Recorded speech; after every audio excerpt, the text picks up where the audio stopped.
વલસાડ જિલ્લાના ઉમરગામમાં કાળઝાળ ગરમીએ ખેડૂતોની કમર તોડી નાખી। અસહ્ય તાપમાનની સીધી અસર શાકભાજી અને ફળોના પાક પર જોવા મળી રહી છે। ગરમીના કારણે ફળો અને શાકભાજીનો કુદરતી રંગ અને સુંદરતા તે ફિક્કી પડી ગઈ છે, જેના કારણે બજારમાં તેને યોગ્ય ભાવ મળતા નથી।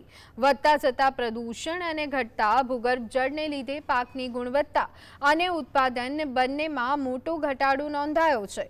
એક તરફ ખેડૂતોએ પાક ઉછેરવા માટે ભારે જહેમત ઉઠાવી તો બીજી તરફ બજારમાં મળતા ઓછા ભાવ ખેડૂતોને બેવડો માર મારી રહ્યા છે। ખેતીકામ ખેડૂતો માટે મુશ્કેલ બનતું જોવા મળી રહ્યું છે। અમુક વર્ષોથી અને ખાસ કરીને આ વર્ષે જે ગરમીનું પ્રમાણ વધ્યું છે એના કારણે ખેડૂતોને ઘણી નુકસાન સહન કરવું પડ્યું છે। કેરીમાં કે બીજા શાકભાજીના પાકોમાં ચાઠા લાગ્યા છે સનબર્નિંગથી, જેથી ફ્રૂટની ક્વોલિટી ખરાબ થઈ છે। અને અમુક ફ્રૂટ છે જેમ કે અમારા લાલ જાંબુ છે તો એમાં પિગમેન્ટેશન નથી થયું, જેના કારણે કલર જે ડાર્ક રેડ થવો જોઈએ એ પિંકિશ કલર રહીને અટકી ગયો છે અને એમાં સ્વીટનેસમાં પણ ફરક પડી છે।